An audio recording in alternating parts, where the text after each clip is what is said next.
Pagod ka na ba sa pakiramdam na nawala sa isang dagat ng pagkukunwari ng relihiyon? Gusto mo ba ng isang tunay na koneksyon sa Diyos, isang pananampalataya na hindi nasaktan ng mga walang laman na ritual at makamundong ambisyon ng napakaraming mga simbahan ngayon? Nadama mo ba ang isang kadiliman na gumagapang sa mismong puso ng sangkakristyanuhan, isang banayad na paglipat mula sa dalisay, walang tigil na pananampalataya ni Hesukristo? Pagkatapos ang mensaheng ito ay para sa iyo.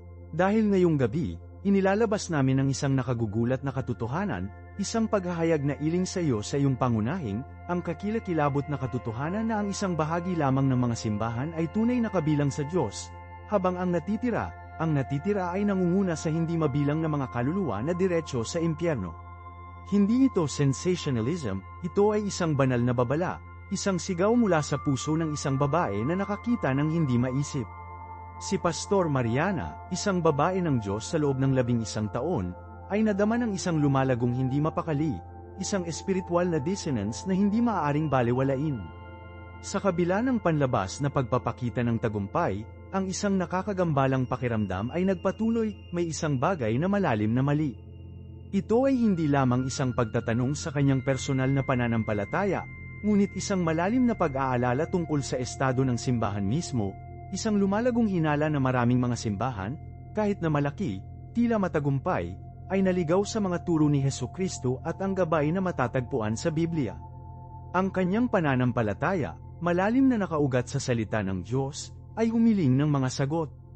Ang kanyang puso, umaapaw sa pag-ibig kay Jesus, na nagnanais ng katotohanan.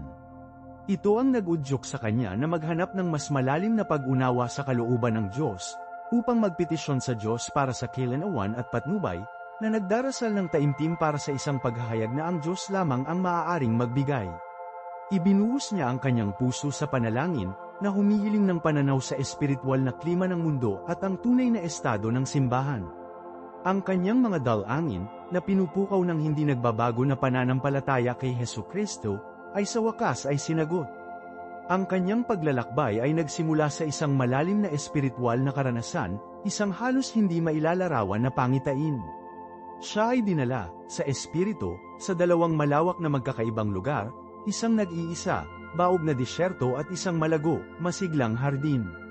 Ang disyerto, stark at walang buhay, ay kumakatawan sa karamihan ng mga simbahan ngayon patay sa espiritual, na wala sa buhay na nagbibigay ng buhay ng banal na espiritu, na mga lugar kung saan ang pangalan ni Hesukristo ay hinihimok ngunit ang kanyang mga turo ay hindi pinansin. Ang kawalan ng laman at espiritual na pagkawasak ay sumasalamin sa kakulangan ng pananampalataya, tunay na pagsisisi at kawalan ng banal na espiritu sa maraming lugar ng pagsamba. Ito ay isang malungkot na imahe, na sumasalamin sa malamig, mahirap na katotohanan ng maraming mga kongregasyon, isang larawan na sumasalamin sa espiritual na pagkabulok na sumisiksik sa puso ng maraming mga modernong simbahan.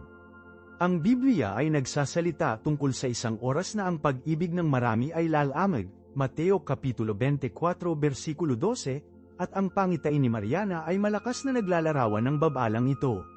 Ngunit pagkatapos, sa kaibahan ng kaibahan, nakita niya ang hardin. Ito ay isang lugar ng nakamamanghang kagandahan, umaapaw sa buhay, masigla sa pagkakaroon ng Diyos. Ang hardin na ito, naintindihan niya, kinakatawan ng totoong simbahan ng Diyos. Isang lugar ng walang tigil na pananampalataya kay Hesukristo, isang lugar kung saan ang mga salita ng Biblia ay iginagalang at sumunod, at kung saan ang banal na espiritu ay naninirahan ng malakas. Nilinaw ng pangitain na ito ang lahat, na nag-aalok ng isang matibay na kaibahan sa pagitan ng walang buhay na disyerto at ang umunlad na hardin. Ang karanasan ay malalim na nakakaapekto sa kanya, binabago ang kanyang pananaw at pinatindi ang kanyang pangako sa pagkalat ng salita ng Diyos. Ang karanasan na ito, sa kalaunan ay mapagtanto niya, ay isang mensahe ng pag-asa at isang tawag sa pagkilos. Ito ay isang tawag upang bumalik sa mga prinsipyo ng pananampalataya, isang tawag upang maibalik ang simbahan sa orihinal na layunin nito. Alam niyang kailangan niyang ibahagi ang paghahayag na ito. Ang Panginoon, sa kanyang walang hanggan na karunungan at awa, pagkatapos ay ipinahayag kay Mariana ang tatlong mahalagang katangian na tumutukoy sa tunay na simbahan, ang simbahan ng katotohanan, ang simbahan ng paglilingkod, at ang Church of Intercession. Ang bawat isa sa mga ito ay kumakatawan sa isang mahalagang aspeto ng isang masiglang, nakasentro sa Diyos na komunidad. Pag-isipan ito ng ilang sandali, ano ang sinasabi ng Biblia tungkol sa mga katangiang ito? Si Jesus, ang halimbawa ng katotohanan, paglilingkod, at pamamagitan, ay patuloy na nagpakita ng mga katangiang ito sa buong kanyang ministeryo.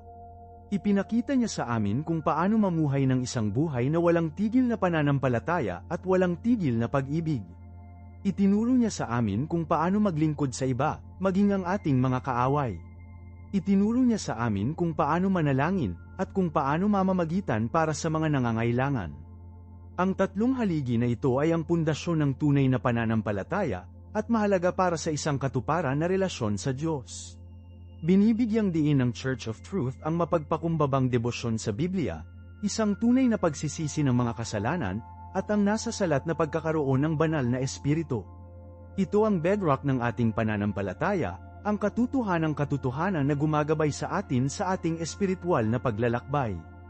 Ang Church of Service ay nakatuon sa mga praktikal na kilos ng pakikiramay, na nagpapakita ng pagmamahal at kabaitan sa mga nangangailangan.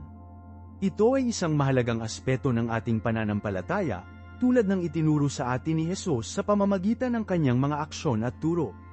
At sa wakas, ang Church of Interest Zion ay nagtatampok ng kahalagahan ng panalangin at pamamagitan, na lumilikha ng isang puwang kung saan nagtitipon ang mga mananampalataya upang manalangin para sa isa't isa at para sa mundo. Ito ay isang malakas na aspeto ng ating pananampalataya, kung saan nakikipag-ugnay tayo sa Diyos at sa bawat isa. Ang tatlong mga katangian na ito ay magkakaugnay, ang bawat isa ay sumusuporta at nagpapalakas sa iba. Sila ang mga pagtukoy ng mga katangian ng isang tunay na makadiyos na simbahan. Nadama ni Mariana ang bigat ng paghahayag na ito ay tumira sa kanyang mga balikat, isang mabibigat na responsibilidad ngunit isang kapanapanabik na pribilehiyo. Ang tatlong katangian katotohanan, serbisyo, at pamamagitan hindi lamang mga abstract na konsepto, sila ay nabubuhay, mga prinsipyo ng paghinga na humihiling ng pagkilos. Ang Church of Truth, siya ay nagsimula, ay hindi lamang tungkol sa intelektual na pagsasaalang-alang sa mga doktrinang Biblia, ito ay tungkol sa isang malalim, nagbabago na pakikipagtagpo sa buhay na Diyos na muling nagbigay ng buong pagkatao. Ito ay tungkol sa isang buhay na nabuhay ng palagi, mapagpakumbabang pag-asa sa banal na espiritu, isang buhay na nailalarawan sa pamamagitan ng tunay na pagsisisi at isang walang tigil na hangarin ng kabanalan. Naisip niya ang hindi mabilang na mga oras na narinig niya ang mga sermon na nakatuon sa mga patakaran at regulasyon, nawawala ang puso ng bagay na ito ang nagbabago na kapangyarihan ng isang personal na relasyon kay Hesukristo.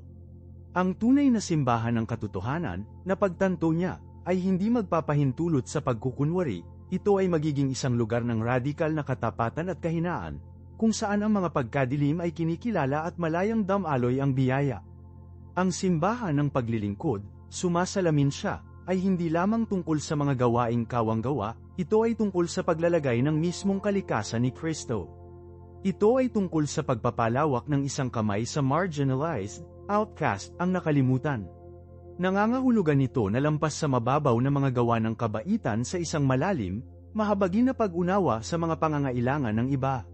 Naalala niya ang isang oras na nakakita siya ng isang walang bahay na lalaki na nanginginig sa isang malamig na gabi, at kung paano ang kanyang paunang salpok ay lumayo.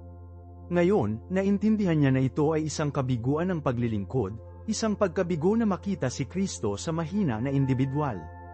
Ang simbahan ng paglilingkod, na pagtanto niya, ay humiling ng isang radikal na muling pagsusuri ng mga prioridad, isang pagpayag na isakripisyo ang personal na kaginhawaan para sa kapakanan ng iba.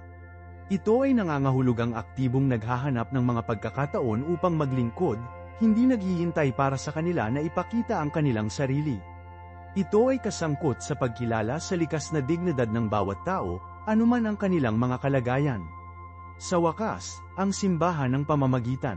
Hindi lamang ito tungkol sa pagbigkas ng mga panalangin ng Roe, ito ay tungkol sa pakikipag-ugnay sa isang malakas, pagbabagong anyo na pag-uusap sa Diyos, na namamagitan hindi lamang para sa mga personal na pangangailangan kundi pati na rin para sa mga pangangailangan ng mundo. Ito ay tungkol sa pagdadala ng mga pasanin ng iba sa harap ng Diyos, na humihiling sa kanilang pagpapagaling, kanilang paglaya, kanilang kaligtasan. Inisip niya ang isang simbahan kung saan ang panalangin ay hindi isang nag-iisa na aktibidad ngunit isang karanasan sa komunal, isang malakas na koro ng mga tinig na nakataas ang mga pangangailangan ng sangkatauhan bago ang trono ng biyaya. Ito ay tungkol sa paglilinang ng isang diwa ng empatiya, isang malalim na pag-unawa sa mga pakikibaka na kinakaharap ng iba, at isang pagpayag na tumayo sa agwat sa kanilang ngalan. Ito, napagtanto niya, ay ang pinakamakapangyarihang sandata sa arsenal ng simbahan, ang kapangyarihan ng masigasig, nagkakaisang panalangin. Ang tatlong mga haligi, na intindihan niya, ay hindi mayugnay na mayugnay. Ang serbisyo na kaalaman sa katotohanan, serbisyo ay nag-fueled ng pamamagitan, at ang pamamagitan ay nagpalalim ng pag-unawa sa katotohanan. Ito ay isang mabuting siklo, isang pabago-bagong interplay ng pananampalataya, pagkilos, at panalangin. Ang pangitain ay nakakatakot, ngunit nakakaaliw. Ang gawain sa unahan ay tila napakalawak, ngunit nadama ni Mariana ang isang bagong lakas, isang banal na pagpapalakas na nagtulak sa kanya. Alam niya na ang paglalakbay ay hindi magiging madali, ngunit sa tulong ng Diyos, handa siyang sumakay dito. Kinaumagahan, nagising si Mariana na may nabagong kahulugan ng layunin. Ang pangitain ng simbahan, isang masiglang tapestry na pinagtagpi mula sa mga thread ng katotohanan, serbisyo, at pamamagitan sinunog ng maliwanag sa loob niya. Nagpasya siyang magsimula ng maliit, na nakatuon sa mga nasasalat na aksyon na sumasalamin sa mga alituntuning ito. Ang kanyang unang hakbang ay upang ayusin ang isang programa ng outreach ng komunidad sa lokal na tirahan na walang tirahan. Nakipag-ugnay siya kay Padre Michael, ang mabait at mahabagin na pari sa Street, Jude's, na kaagad na nag-alok ng kanyang suporta. Sama-sama, pinlano nila ang isang lingguhang sopas na kusina, na nag-uugnay sa mga voluntaryo mula sa parokya at pag-secure ng mga donasyon mula sa mga lokal na negosyo. Ang paunang tugon ay labis. Ang mga tao mula sa lahat ng mga kalagayan, bata at matanda, mayaman at mahirap, nagboluntaryo ng kanilang oras at mapagkukunan. Lalo na naantig si Mariana sa sigasig ng mga teenager mula sa pangkat ng kabataan, na sabik na yamakap sa pagkakataong maglingkod. Hindi lamang sila naghahatid ng pagkain, nakikibahagi sila sa mga makabuluhang pag-uusap, pakikinig sa mga kwento ng mga walang bahay na individual, na nag-aalok ng isang tunay na koneksyon na lumampas sa simpleng gawa ng pagbibigay ng sustansya. Ang isang binata, na nagngangalang David, ay nagbahagi ng kanyang sariling mga pakikibaka sa pagkagumon, na nakakahanap ng pag-aliw sa paglilingkod sa iba. Ang kanyang kahinaan at katapatan ay lumikha ng isang malakas na sandali ng ibinahaging sangkatauhan, isang testamento sa pagbabago ng kapangyarihan ng serbisyo. Ang kusina ng sopas ay naging higit pa sa isang lugar upang makakuha ng pagkain, ito ay naging isang pamayanan, isang santuaryo kung saan naramdaman ng mga tao na nakita, narinig, at pinahahalagahan. Nakita ni Mariana ang Church of Service na kumikilos hindi bilang isang maayos na institusyon ngunit bilang isang buhay na organismo, na tumusok sa pakikiramay at pag-ibig. Ang nasasalat na karanasan na ito ay nagpalalim ng kanyang pag-unawa sa pagkakaugnay ng tatlong mga haligi. Ang katotohanan ng pag-ibig ng Diyos ay maliwanag sa hindi makasariling mga gawa ng paglilingkod, at ang mga panalangin na inaalok sa lingguhang pagtitipon ay na-infuse ng isang malalim na pakiramdam ng pakikiramay at pag-unawa, na ipinanganak mula sa kanilang direktang pakikipag-ugnayan sa mga pangangailangan ng komunidad. Kasabay nito, sinimula ni Mariana na mapangalagaan ang isang kultura ng radikal na katapatan sa loob ng Street, Jude's. Sinimulan niya ang isang serye ng mga maliliit na talakayan ng grupo na nakatuon sa kahinaan at kapatawaran. Hinikayat niya ang mga miyembro na ibahagi ang kanilang mga pakikibaka, ang kanilang mga pag-aalinlangan, ang kanilang mga pagkadilim, na lumilikha ng isang ligtas na puwang kung saan ang mga tao ay maaaring maging tunay ng walang takot sa paghuhusga. Ibinahagi niya ang kanyang sariling mga personal na laban, na nagpapakita ng kahalagahan ng transparency at pagpapakumbaba. Ang tugon ay una ng nag-aalangan, ngunit habang nasaksihan ng mga tao ang kapangyarihan ng ibinahaging kahinaan, ang mga pader ay nagsimulang gumuho, pinalitan ng isang pakiramdam ng suporta sa isa't isa. Ito, napagtanto niya, ay ang Church of Truth in Action, isang lugar kung saan niyakap ang mga pagkadilim, at malayang damaloy si Grace, pinapalakas ang mga bono ng pamayanan. Ang katapatan ay nagtaguyod ng isang mas malalim na pag-unawa sa mga pangangailangan ng bawat isa, na kung saan ay pinayaman ang kanilang mga panalangin sa intercessory. Ang mga panalangin ay naging mas tiyak, mas taos-puso, na sumasalamin sa mga tunay na buhay na pakikibaka at kagalakan ng komunidad. Ito ay isang malakas na pagpapakita ng banal na siklo katotohanan na humahantong sa serbisyo, serbisyo ng gasolina ng serbisyo, at pagpapagaan ng pagpapalalim ng pag-unawa sa katotohanan.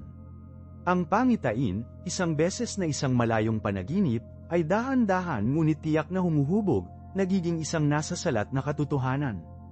Ang paglalakbay ay mapaghamong, hinihingi ang mga sakripisyo at walang tigil na pangako, ngunit nadama ni Mariana ang isang lumalagong kumpiyansa, na na-fuel sa pamamagitan ng pagbabagong anyo ng kapangyarihan ng umuusbong na komunidad na ito. Ang pagbabagong anyo ay hindi walang mga hadlang nito. Ang ilang mga miyembro ng Street, Judes, nasanay sa isang mas tradisyonal, hindi gaanong confrontational na diskarte sa pananampalataya, sa una ay nilabanan ang mga inisyatibo ni Mariana. Si Elderly Ginang, ang kanyang mga pagkabalisa ay hindi nagmula sa mali siya, ngunit mula sa isang malalim na natatakot na takot sa hindi alam, isang takot na naintindihan ni Mariana na may pasensya at pakikiramay. Inayos niya ang isang pribadong pagpupulong kay Ginang. Ipinakita niya kay Ginang. Dahan-dahan, natunaw ang pagtutol ni Ginang. Sinimulan pa niya ang pagboluntaryo sa sopas na kusina mismo. Ang kanyang paunang pag-aalala ay pinalitan ng isang bagong pag-init at pakikiramay. Ang isa pang hamon ay dumating sa anyo ng mga panloob na hindi pagkakasundo sa loob ng mga talakayan ng maliit na grupo. Ang pagbabahagi ng mga personal na pakikibaka ay hindi madali. Ang mga matandang sugat ay binuksan muli, matagal na mga sama ng loob na lumipad, at lumipad ang mga akusasyon. Ang isang partikular na pinainit na talakayan ay nakasentro sa paligid ng isang matagal na kaguluhan sa pagitan ng dalawang pamilya sa loob ng kongregasyon. Ang salungatan, na na-fuel sa pamamagitan ng mga taon ng hindi sinasabing mga hinaing, ay nagbanta na mabulok ang buong proseso.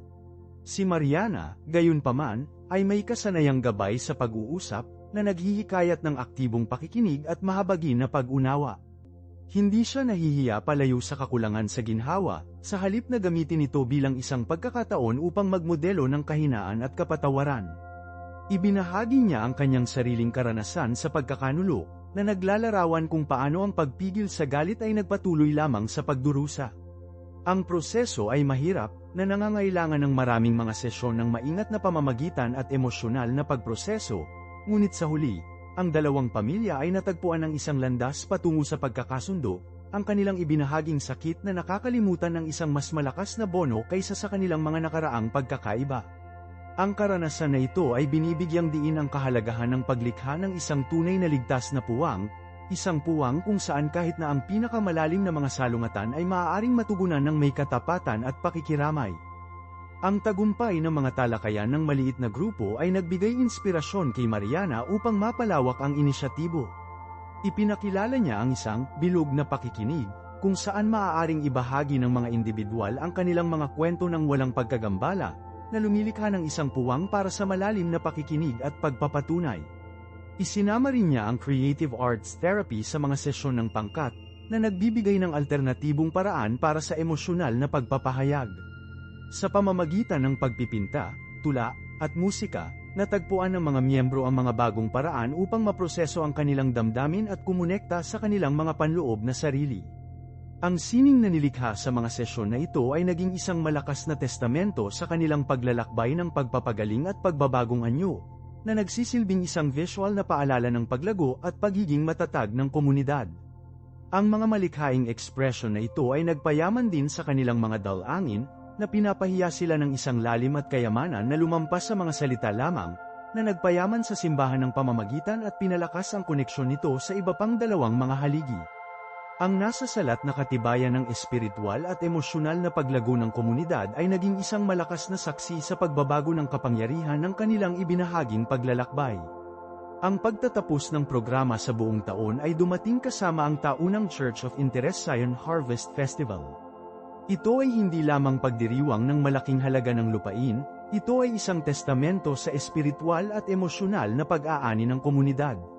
Si Mariana, na nanunood ng masiglang eksena ay nagbukas ang mga bata na tumatawa, mga pamilya na nagbabahagi ng pagkain, at ang hangin ay puno ng masayang tunog ng musika at pag-uusap na dama ng isang malalim na pakiramdam ng nagawa. Ngunit ang tunay na sukatan ng tagumpay ay hindi lamang sa maligaya na kapaligiran, ito ay sa mga banayad na paglilipat na nasaksihan niya sa mga individual na lumahok sa programa. Si Ginang, hindi na siya isang pasibo na tatanggap ng kawang-gawa ngunit isang aktibong nag-aambag, ang kanyang buhay ay na-infuse ng may layunin. Pinangunahan pa niya ang isang maliit na grupo ng mga voluntaryo sa paghahanda ng isang masarap na pie ng mansanas, isang simbolo ng kanyang pagbabagong anyo. Ang kanyang kwento ay naging isang inspirasyon, isang buhay na halimbawa kung paano pinalaki ng programa ang paglaki at pagpapagaling. Ang dalawang pamilya na nakalok sa isang mapait na kaguluhan sa mga henerasyon ngayon ay nakaupo ng magkasama, na nagbabahagi ng pagtawa at mga kwento. Ang kanilang pagkakasundo ay hindi isang biglaang himala, ito ay bunga ng masakit na trabaho, ng pagharap sa mga masakit na katotohanan, at pag-aaral na magpatawad. Ang kanilang ibinahaging karanasan ay lumikha ng isang bono na mas malakas kaysa sa anumang nakaraang karaingan.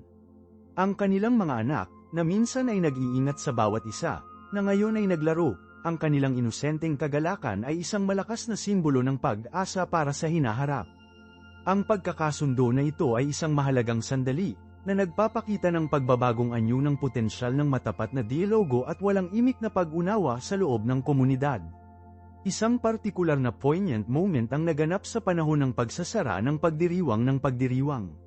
Ang isang binata, na dati ng tahimik at umatras, ay lumapit kay Mariana, ang kanyang mga mata ay napuno ng isang halo ng pasasalamat at pagtataksil. Nag-aalangan siyang nagbahagi ng isang tula na isinulat niya sa panahon ng isa sa mga sesyon ng art therapy, isang hilaw at matapat na pagpapahayag ng kanyang pakikibaka sa pagkalumbay at paghihiwalay. Ang kanyang tinig ay nanginginig habang binabasa niya, ngunit ang kanyang mga salita ay sumasalamin sa isang malalim na katapatan na inilipat ang buong kongregasyon. Ang tula, isang testamento sa kanyang paglalakbay ng pagpapagaling, ay naging isang malakas na simbolo ng epekto ng programa, isang paalala na kahit na sa pinakamalalim na kadiliman, ang pag-asa ay makakahanap ng isang paraan upang mamukadkad. Ang ibinahaging kahinaan ay lumikha ng isang malakas na pakiramdam ng pagkakaisa at koneksyon sa loob ng komunidad, na higit sa mga paunang layunin. Ang simpleng gawa ng pagbabahagi ng kanyang panloob na damdamin, na pinadali ng ligtas na puwang na nilikha ni Mariana, ay isang testamento sa tagumpay ng programa sa pagpapalakas ng tunay at malalim na personal na paglaki. Ang kanyang lakas ng loob ay nagbigay inspirasyon sa iba na ibahagi ang kanilang sariling mga kwento, karagdagang pagpapalakas ng mga bono ng pamayanan at pag-unawa. Ang tagumpay ng pagdiriwang ay hindi lamang tinukoy ng masayang pagdiriwang, ito ay pinagtagpi sa mas tahimik, mas matalik na sandali. Kalaunan ng gabing yun, habang ang huling ng mga panauhin ay umalis, natagpuan ni Mariana ang kanyang sarili na nakaupo ng nag-iisa, ang matagal na amoy ng wood smoke at inihaw na mansanas na nakabitin sa hangin. Sinuri niya ang mga kaganapan sa araw, bawat isa ay isang memorya ng isang masiglang thread sa tapis area ng pagbabagong nasaksihan niya. Ang isang maliit, pagod na litrato ay nahuli ang kanyang mata, na tinapak sa isang sulok ng isang mesa isang larawan ng kanyang lola, isang babae na ang walang tigil na pakikiramay ay naging inspirasyon sa sariling buhay ng Mariana. Ang kanyang lola ay palaging naniniwala sa kapangyarihan ng pamayanan, sa pagpapanumbalik na puwersa ng ibinahaging karanasan. Nadama ni Mariana ang isang malalim na pakiramdam ng koneksyon sa pamana ng kanyang lola, isang pakiramdam ng pagpapatuloy na nagpapasikat sa kanyang paglutas. Ang epekto ng programa ay lumampas sa mga agarang kalahok. Ang mga lokal na negosyo, sa una ay nag-aalangan tungkol sa inisyatibo, ay naging masigasig na taga-suporta, na nag-donate ng mga kalakal at serbisyo. Ang may-ari ng bakery, sa una ay nag-aalinlangan, ay nag-alok ng sariwang inihurnong tinapay para sa pagdiriwang, ang kanyang kontribusyon na sumasalamin sa isang lumalagong pakiramdam ng pagmamay-ari ng komunidad. Ang pagbabagong ito sa pananaw ay isang testamento sa kakayahan ng programa na hindi lamang pagalingin ang mga individual kundi pati na rin ang pag-aayos ng panlipunang tela ng bayan. Ang dating fractured na pamayanan ay dahan-daang paghabi ng sarili ng magkasama, thread sa pamamagitan ng thread. Ang isang partikular na gumagalaw na engkwentro ay kasangkot sa isang batang babae na nagngangalang Lily, na naatras at tahimik sa buong karamihan ng programa. Una nang nababahala si Mariana tungkol sa reticence ni Lily, ngunit sa panahon ng isa sa mga sesyon ng art therapy, Lumikha si Lily ng isang nakamamanghang masalimuot na pagguhit, isang masiglang hardin na sumabog na may kulay at buhay. Ito ay isang matibay na kaibahan sa mga nakamute na tono ng kanyang naunang gawain. Nang malumanay na tinanong ni Mariana si Lily tungkol sa pagguhit, ang batang babae ay nag-aalangan na ipinaliwanag na kinakatawan nito ang kanyang panloob na mundo. Isang mundo na dati niyang itinago, isang mundo na namumulaklak na may pag-asa at pagpapahayag ng sarili. Ang maliit na gawa ng artistikong ekspresyon ay naging isang malakas na punto ng pag-on, hindi lamang para kay Lily kundi pati na rin para kay Mariana, na muling pinatunayan ang malalim na pagpapagaling na kapangyarihan ng sining at malikhaing pagpapahayag. Ang tagumpay ng programa ay hindi lamang tungkol sa pagbibigay ng mga mapagkukunan, ito ay tungkol sa pagbibigay kapangyarihan sa mga individual na makahanap ng kanilang sariling lakas at pagiging matatag. Ang mga voluntaryo, na marami sa kanila ay una nang sumali sa isang pakiramdam ng tungkulin ng civic, ay naging malalim na namuhunan sa tagumpay ng programa, paghahanap ng layunin at katuparan sa kanilang trabaho. Ang kanilang dedikasyon ay isang testamento sa pagbabago ng kapangyarihan ng pagbabalik sa komunidad, na nagpapasigla ng isang pakiramdam ng ibinahaging responsibilidad at kolektibong paglago. Ang pagiging epektibo ng programa ay inilalagay sa holistic na diskarte nito ang pagtugon hindi lamang ang agarang pangangailangan ng mga kalahok kundi pati na rin ang pagpapalakas ng pangmatagalang personal na paglaki, pagiging sapat sa sarili, at pagkakaisa ng komunidad.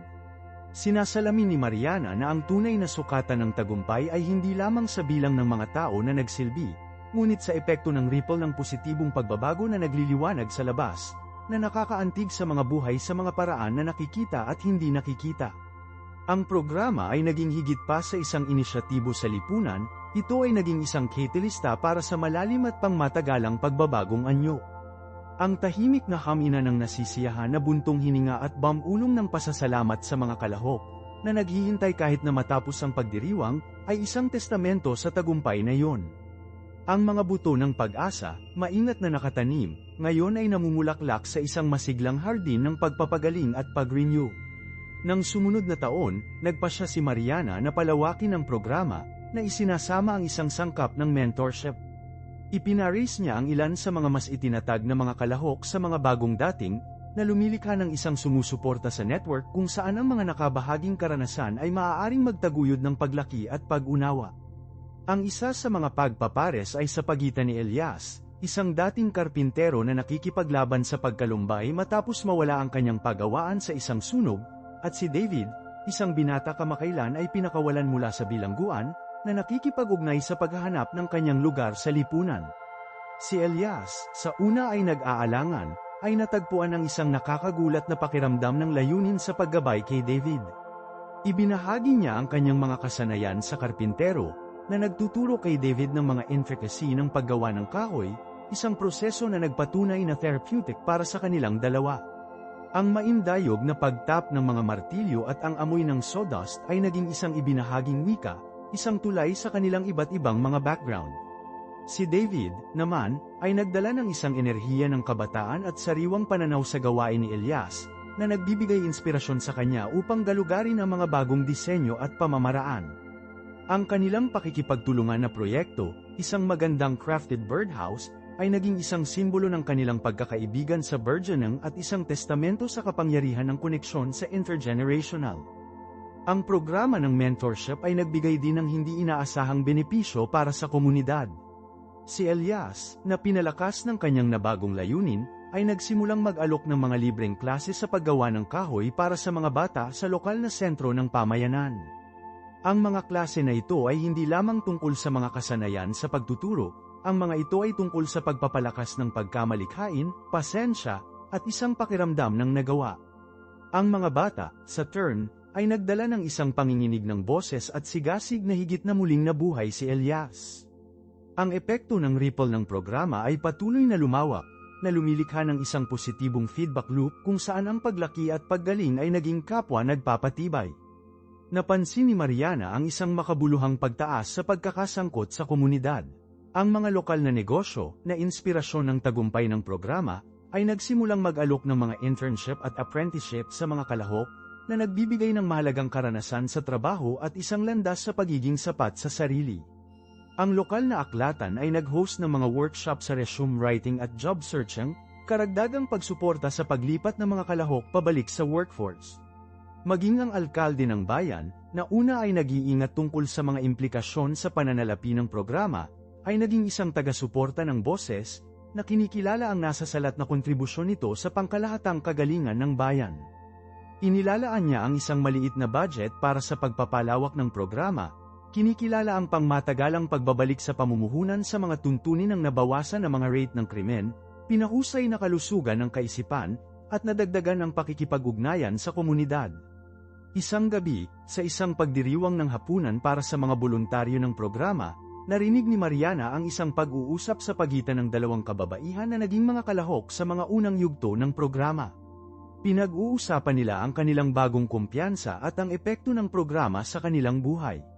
Isang babae, si Sarah, ay nagbahagi kung paano niya napagtagumpayan ang kanyang takot sa pagsasalita sa publiko at ngayon ay nagboluntaryo sa lokal na paaralan, nagbabasa sa mga bata.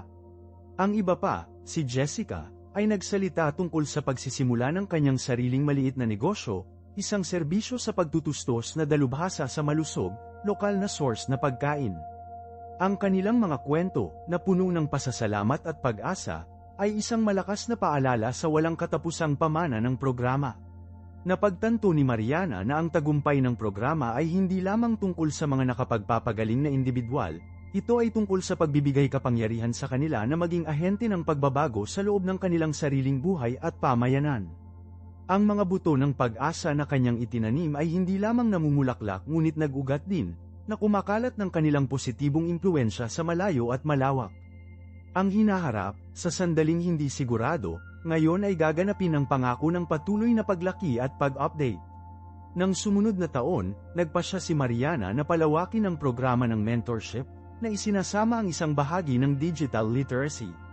Nakuha niya ang isang bigyan mula sa isang lokal na kumpanya ng teknolohiya, na nagbigay ng mga computer at pag-access sa internet para sa mga kalahok. Ang inisyatibo na ito ay napatunayan na mahalaga, lalo na para sa mga matatandang may sapat na gulang na nadama ng teknolohiya.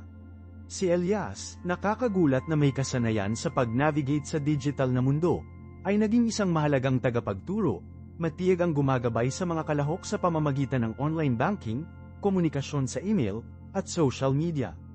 Itinuro pa niya sa kanila kung paano gumamit ng software ng video conferencing, na nagpapahintulot sa kanila na kumonekta sa pamilya at mga kaibigan sa mga distansya ng heograpiya. Ang isang kalahok, isang retiradong nurse na nagngangalang Agnes, ay ginamit ang kanyang mga bagong kasanayan upang simulan ng isang blog na nagbabahagi ng kanyang mga recipe at mga tips sa kalusugan, nakakakuha ng isang nakakagulat na malaking pagsunod sa online. Ang kwentong tagumpay ni Agnes ay naging isang malakas na halimbawa kung paano mapalakas ng programa ang mga individual na matuklasan ang mga bagong hilig at kumonekta sa isang mas malawak na komunidad. Sinimulan din ng programa ang pag-aalok ng mga workshop sa pagbasa sa pananalapi, pagtugon sa isang kritikal na pangangailangan sa loob ng komunidad. Maraming mga kalahok ang nagpupumilit sa pamamahala ng kanilang pananalapi, at ang mga workshop ay nagbigay ng mga praktikal na tool at diskarte para sa pagbabudget, pag-save, at pamumuhunan.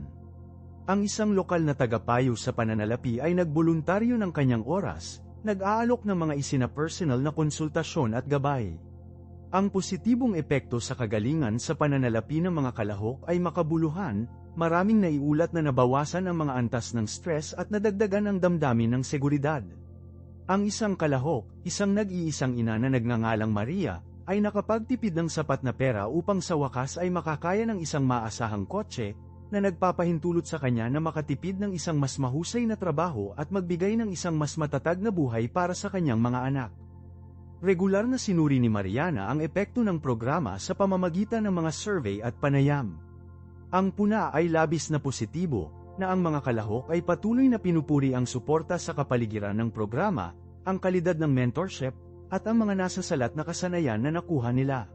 Malinaw na ipinakita ng data ang isang ugnayan sa pagitan ng pakikilahok sa programa at pinabuting kalusugan ng kaisipan, na dagdagan ang pagpapahalaga sa sarili, at higit na pagkakasangkot sa komunidad.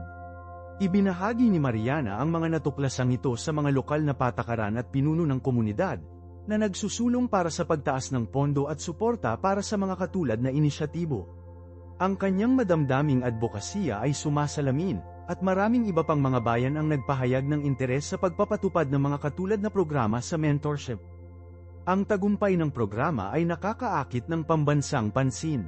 Ang isang mamamahayag mula sa isang kilalang magazine ay sumulat ng isang tampok na artikulo tungkol sa inisyatibo, na itinampok ang makabagong diskarte at ang malalim na epekto nito sa komunidad. Ang artikulo ay nakabuo ng isang alon ng positibong publisidad, na humahantong sa pagtaas ng mga donasyon at mga aplikasyon ng voluntaryo. Ang pagtaas ng pondo ay pinapayagan ng Mariana na mapalawak pa ang programa, na nag-aalok ng mga karagdagang workshop at serbisyo, kabilang ang art therapy, yoga, at mga klase ng malikhaing pagsulat. Ang mga idinagdag na sangkap na ito ay nakatuon sa isang mas malawak na hanay ng mga pangangailangan at interes, karagdagang pagyamanin ang karanasan ng mga kalahok. Ang programa, sa una ay isang maliit na scale na proyekto, ay nagbago sa isang umunlad na hub ng komunidad, isang beacon ng pag-asa at pagiging matatag. Ang positibong pagbabagong anyo ay maliwanag hindi lamang sa buhay ng mga kalahok kundi pati na rin sa pangkalahatang tela ng bayan, isang testamento sa kapangyarihan ng koneksyon ng tao at ang pagbabagong anyo ng isang mahusay na dinisenyo na inisyatibo sa komunidad. Pagkalipas ng 5 taon, ang programa, na kilala ngayon bilang Project Reimagine, ay ipinagdiwang ang anibersaryo nito sa isang patas ng komunidad. Ang town square ay nagbus sa aktibidad, ipinakita ng mga kalahok ang kanilang likhang sining, ang mga mag-aaral sa pagbasa sa pananalapi ay nagpakita ng mga diskarte sa pagbabudget gamit ang mga interactive na laro, at ibinahagi ng mga mentor ang kanilang mga kwento ng may pagmamalaki. Si Maria, ang nag-iisang ina, ay naroon, nagbimang, buong pagmamalaki na tinutulungan ang kanyang mga anak sa kanyang maliit na craft stall. Ang kanyang kwento, na ngayon ay isang kilalang anekdota sa loob ng programa, ay nagsilbi bilang isang malakas na testamento sa pagiging epektibo nito. Hindi lamang siya nakakuha ng isang mas mahusay na trabaho, ngunit siya rin ay maging isang tagapagturo mismo, na gumagabay sa ibang mga kababaihan sa pamamagitan ng mga katulad na hamon sa pananalapi. Nagbigay din ang anibersaryo ng isang pagkakataon upang maipakita ang ebolusyon ng programa. Sa una, ang focus ay pangunahin sa pagbuo ng kasanayan at mentorship. Gayunpaman, habang lumalaki ang programa, gayon din ang pag-unawa sa pagkakaugnay ng iba't ibang aspeto ng kagalingan. Napagtanto nila na ang pagtugon sa kawalan ng kapanatagan sa pananalapi ay hindi lamang tungkol sa pagtuturo sa pagbabudget, ito rin ay tungkol sa pagpapalakas ng pagpapahalaga sa sarili at pagbuo ng kumpiyansa. Ang mga sesyon ng art therapy, na una ay napansin bilang isang pandagdag na aktibidad, napatunayan na hindi kapani-pani walang mahalaga sa pagtulong sa mga kalahok na maproseso ang trauma at ipahayag ang kanilang sarili ng malikhain. Ang isang kalahok, isang binata na nagngangalang David, na nagpupumilit sa pagkabalisa at paghihiwalay ng lipunan, ay natagpuan ang pag-aliw sa pagpipinta at kalaunan ay nakabuo ng isang pagnanasa sa sining, na humahantong sa isang lokal na gallery na nagpapakita ng kanyang trabaho. Ang mga klase sa yoga, na una ay nakilala sa ilang pag-aalinlangan, ay naging hindi kapani-pani walang sikat, na nagbibigay ng puwang para sa pagpapahinga, pag-iisip, at pagbawas ng stress. Ang mga malikhaing pagsulat ng pagsulat, na pinangunahan ng isang retiradong guro ng Ingles na nagboluntaryo ng kanyang oras, na hindi nakatago ang mga nakatagong talento at pinalaki ang isang malakas na pakiramdam ng pamayanan sa mga kalahok. Ang isang kamanghamanghang kinalabasan ay ang paglathala ng isang nagtutulungan na antolohiya na nagtatampok ng mga maikling kwento at tula na isinulat ng mga kalahok, isang malakas na tipan sa kanilang pagiging matatag at pagpapahayag ng malikhain. Ang antolohiya ay naging isang simbolo ng tagumpay ng programa, na nagpapakita ng pagbabagong naranasan ng mga individual na minsan ay nadama na nawala at napalayo. Ang idinagdag na mga layer ng suporta, na sumasaklaw sa holistic na kagalingan, na patunayan na mahalaga sa paglikha ng isang napapanatiling at tunay na nakakaapekto na programa. Ang tagumpay ng programa ay dinala ang paglikha ng isang maliit na pondo ng endowment, tinitiyak ang pangmatagalang pagpapanatili ng inisyatibo at pinapayagan ng patuloy na pagpapalawak at pagbabago. Si Mariana, ngayon ang executive director ng programa, ay patuloy na naghahanap ng mga bagong paraan upang mapagbuti at umangkop sa umuusbong na mga pangangailangan ng komunidad.